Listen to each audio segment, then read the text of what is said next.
Durante casi todo aquel mes, Cora solamente vio al niño y a la niña de vez en cuando, durante el tiempo que tardaba en entregárselos al siguiente detective. Y luego al siguiente. Y al siguiente. Y nunca estaba claro qué estaba haciendo cada cual, pero la niña llegaba y se marchaba, un día con las orejas perforadas, otro día con un piercing en el ombligo, luego con carmín en los labios, luego apestando a colonia. En un momento dado, el niño llegó tatuado. Con una cadena de espinas tatuada alrededor del músculo de la pequeña pantorrilla. Un poco más tarde, con los pezones atravesados por pequeños aros plateados. Luego el pene. En una ocasión, con el pelo rubio despidiendo un olor acre. Un olor como a caléndulas. Como las bolsas de marihuana de la sala de pruebas. Aquella sala llena de pistolas y de cuchillos. Las bolsas de marihuana y de cocaína que siempre pesaban un poco menos de lo que debían. La sala de pruebas que siempre era la siguiente parada de los detectives después de llevarse el préstamo uno de los muñecos. Con la chica debajo de un brazo, se dedicaban a hurgar en las bolsas de las pruebas. A meterse cosas en el bolsillo. En el despacho de la directora, Cora mostró los recibos de gastos que los detectives enviaban para que se los reembolsaran. Un recibo de una habitación de hotel de la misma noche en que un detective se había llevado la niña a su casa para hacer una entrevista al día siguiente. La habitación de hotel era una operación de vigilancia, le había dicho al detective. Y la noche siguiente otro detective volvió a sacar a la chica, y otra habitación de hotel, y otra cena para uno. Una película para adultos comprada en el televisor. Otra operación de vigilancia, dijo el tipo. La directora Sedlak se la quedó mirando. A Cora, allí de pie, inclinada sobre la mesa de la directora, temblando tanto que los recibos le revoloteaban en el puño. La directora se limitó a mirarla y a decir: ¿Qué intentas decirme? Es obvio, dijo Cora. Y sentada detrás de su mesa de madera, la directora se echó a reír. Y dijo: ¿Considera esto una represalia? Todas esas mujeres, dijo la directora, que hacen manifestaciones y cánticos en contra de la revista Hustler, y que dicen que la pornografía convierte a las mujeres en objetos, bueno, dijo. ¿Qué crees que es un consolador? ¿O un donante de esperma de una clínica? Puede que algunos hombres solamente quieran fotos de mujeres desnudas. Pero hay mujeres que solamente quieren la polla de un hombre. O su esperma. O su dinero. Los dos sexos tienen el mismo problema con la intimidad. Deja de dar la vara por un par de puñeteros muñecos de goma, le dijo a Cora la directora Sedlak. Si estás celosa, sal y cómprate un buen vibrador. Una vez más, es a esto a lo que se dedican los seres humanos. Nadie podía prever a dónde iba aquello. Aquel mismo día Cora salió a almorzar y compró un tubo de superglue. Y la siguiente vez que los muñecos volvieron a ella, y antes de dárselos a otro hombre, Cora embutió superglue dentro de la vagina de la niña. Dentro de las bocas de ambos niños, sellándoles la lengua al paladar. Luego les embutió pegamento en el interior a los dos, por detrás, para soldarles los culos. Para salvarlos. Y aún así, al día siguiente, un detective le vino a preguntar a Cora si le podía prestar una cuchilla de afeitar. O un cúter. O una navaja automática. Y cuando ella le preguntó por qué, para qué lo necesitaba, entonces él dijo: para nada. Olvídalo.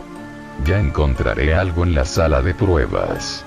Y al día siguiente, tanto a la niña como el niño los habían abierto a cuchilladas, seguían siendo blandos pero ahora estaban llenos de cicatrices. Abiertos a navajazos. Vaciados a puñaladas. Todavía oliendo a pegamento, pero cada vez oliendo más a la porquería que tenía dentro Breater Betty y que seguía goteando y dejando manchas en el sofá de casa de Cora. Unas manchas que la gata de Cora se pasaba horas oliendo. No las lamía, sino que las olía como si fueran superglue o cocaína de la sala de pruebas. Fue entonces cuando Cora salió a almorzar y compró una cuchilla de afeitar. 2 cuchillas. 3 cuchillas. 5. Y la siguiente vez que la niña regresó a su mesa, Cora la metió en el cuarto de baño y la sentó en el borde del lavabo. Con un pañuelo de papel, Cora le limpió el colorete de las mejillas rosadas. Le lavó el pelo rubio y mustio y se lo peinó. Mientras el siguiente detective ya llamaba a la puerta cerrada con llave del cuarto de baño, Cora le dijo a la niña: "Lo siento. Lo siento. Lo siento", le dijo. "No te va a pasar nada malo". Y Cora le metió una cuchilla de afeitar en el interior de la blanda vagina de silicona. En el agujero vaciado por un hombre a cuchilladas. Echando hacia atrás la cabeza de la niña, Cora le metió otra cuchilla en lo más hondo de su garganta de silicona. Y la tercera cuchilla, Cora la metió dentro del culo abierto a navaja, desbloqueado a machetazos, de la niña. Cuando el niño le llegó a su mesa, simplemente dejado allí por alguien, tirado boca abajo sobre el brazo de su silla de oficina, Cora se lo llevó al baño junto con las 2 últimas cuchillas. Una represalia. Al día siguiente entró un detective arrastrando a la niña del pelo. La dejó en el suelo al lado de la mesa de Cora. Se sacó un cuaderno y un boli del bolsillo interior de la chaqueta y escribió: "¿Quién la tuvo ayer?". Y levantando a la chica del suelo, atusándole el pelo, Cora le dio un nombre. Un nombre al azar. De otro detective. Con los ojos fruncidos y negando con la cabeza, el tipo cogió su bolígrafo y su papel y dijo: "Ese higo de la grandísima Buda". Y se vio que tenía las 2 mitades de la lengua sujetas con puntos negros. El detective que trajo al niño iba cojeando. Las 5 cuchillas habían desaparecido. Fue después de eso cuando Cora tuvo que hablar con alguien del dispensario del condado. Nadie supo cómo había conseguido aquella muestra de residuos tóxicos del laboratorio. Después de aquello, todos los hombres del departamento caminaban agarrándose la piel de las pelotas a través de los pantalones. Levantando el codo como los monos para rascarse el pelo del sobaco. Tal como lo veían ellos, no habían tenido relaciones sexuales con nadie. No era posible que hubieran cogido ladillas. Tal vez fue entonces cuando la esposa de un detective vino al centro. Después de encontrar esos puntitos de sangre que le salen a uno con las ladillas. Esas salpicaduras como de pimienta roja que uno se encuentra en los calzoncillos ajustados o en la parte de dentro de la camisa blanca, en cualquier sitio donde la ropa toque el vello corporal. Manchitas de sangre, sangre, sangre.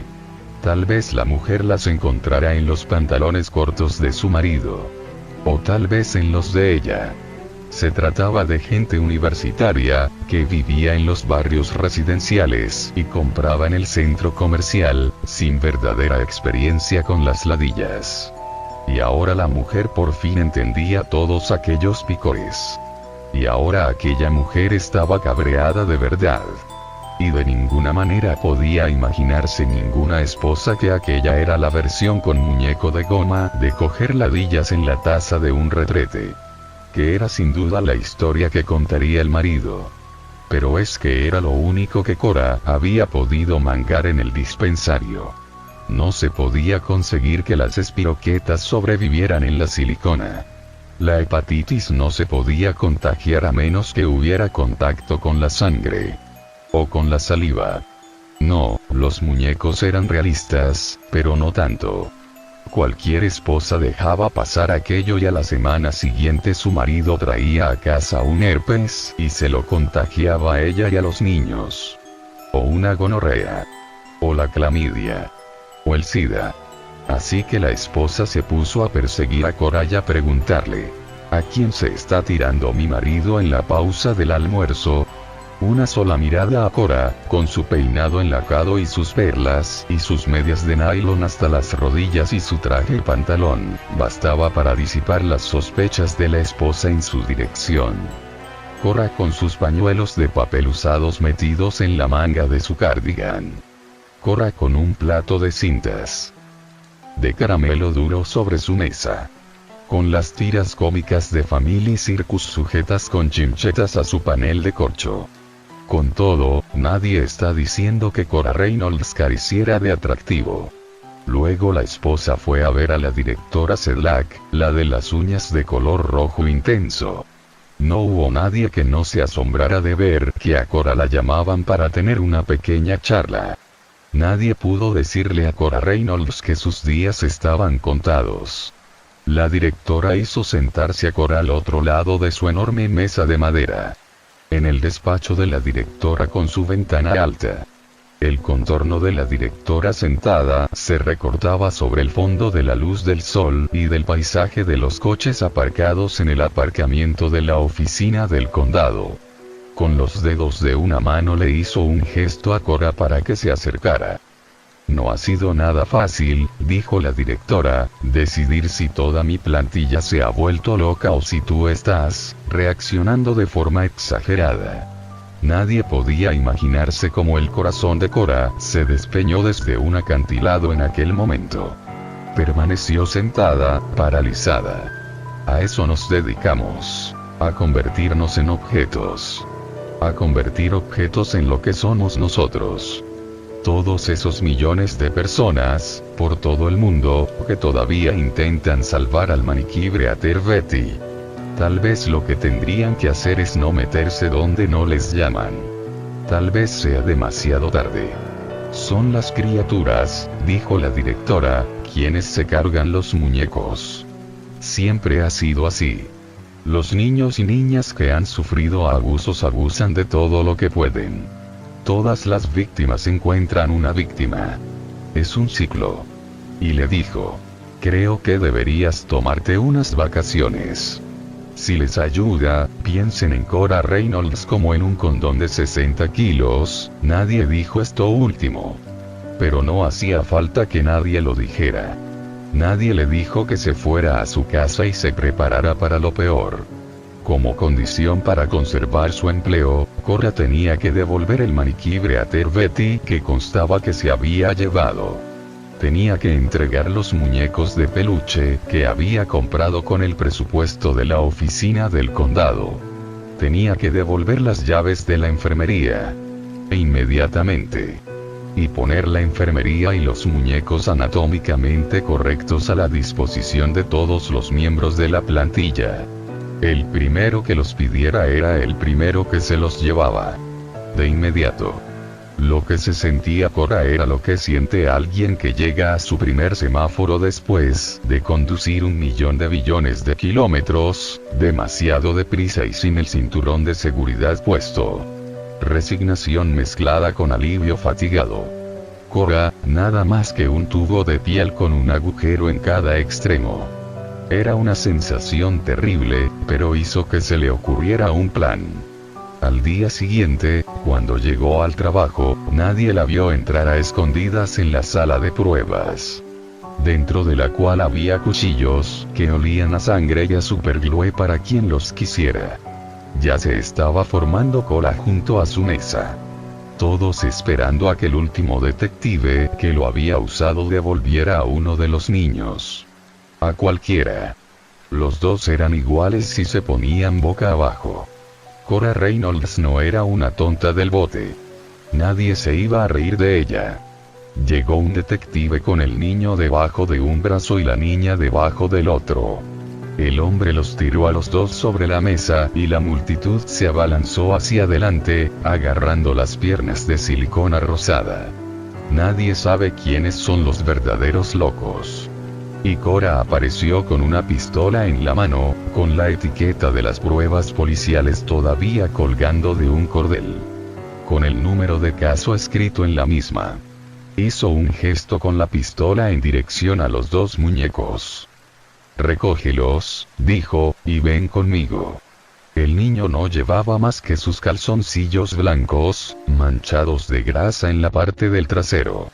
La niña, unas braguitas blancas de satén, apelmazadas de tantas manchas. El detective los recogió a los dos, todo el peso de dos niños, con un solo brazo y los abrazó contra su pecho. Con sus piercings en los pezones y sus tatuajes y sus ladillas. Con su hedor a humo de marihuana y aquello que goteaba de Breater Betty. Cora le hizo un gesto con la pistola y lo acompañó a la puerta del despacho. Con los hombres siguiéndola, rodeándola, Cora hizo retroceder al detective por el pasillo, llevando a rastras a la niña y al niño más allá del despacho de la directora y más allá de la enfermería. Hasta el vestíbulo. Luego hasta el aparcamiento. Allí, los detectives esperaron a que ella abriera el coche. Con el niño y la niña sentados en el asiento trasero de su coche, Cora pisó el acelerador y roció a los hombres de gravilla. Antes de que llegara siquiera a la cancela de la alambrada, ya se oían sirenas que se acercaban. Nadie se imaginaba que Cora Reynolds estaría tan preparada. Breater Betty ya estaba en el coche, en el asiento del pasajero, con un pañuelo atado sobre el pelo rojo y unas gafas de sol sobre su cara de goma. Con un cigarrillo colgando de entre los labios muy rojos.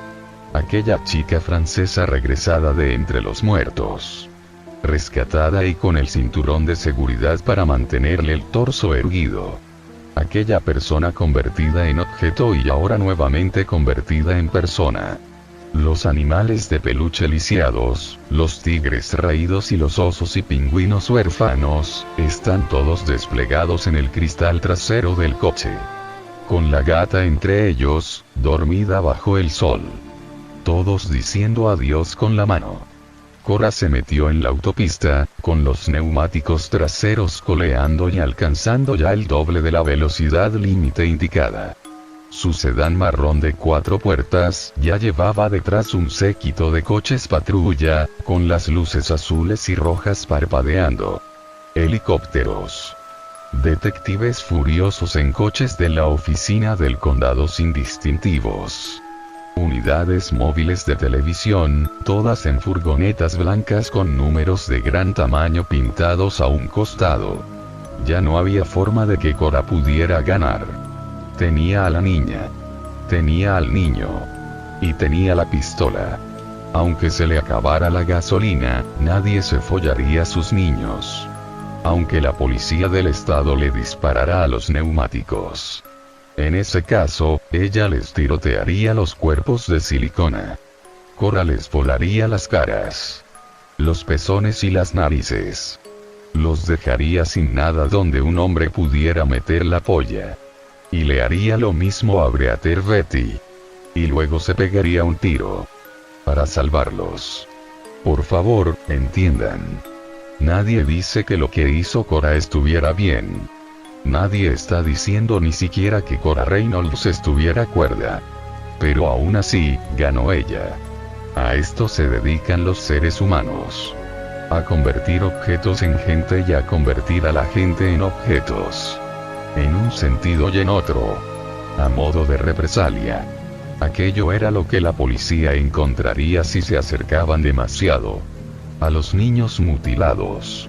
A todos muertos. A los animales empapados de la sangre de ella. A todos muertos y juntos. Pero hasta que llegara aquel momento, Cora tenía el depósito de gasolina lleno. Tenía una bolsa llena de cocaína de la sala de pruebas para mantenerse despierta. Una bolsa de bocadillos. Unas cuantas botellas de agua y a la gata, dormida y ronroneando. No le quedaban más que unas cuantas horas de autopista para llegar a Canadá. Pero por encima de todo, Cora Reynolds tenía a su familia.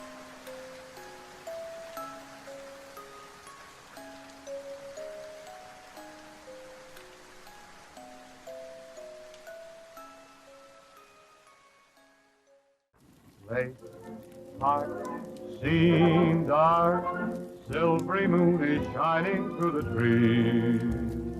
Cast to me you sound of kisses floating on the breeze.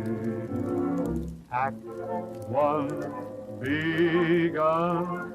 Dialogue, where would you like to spoon? My cue with you.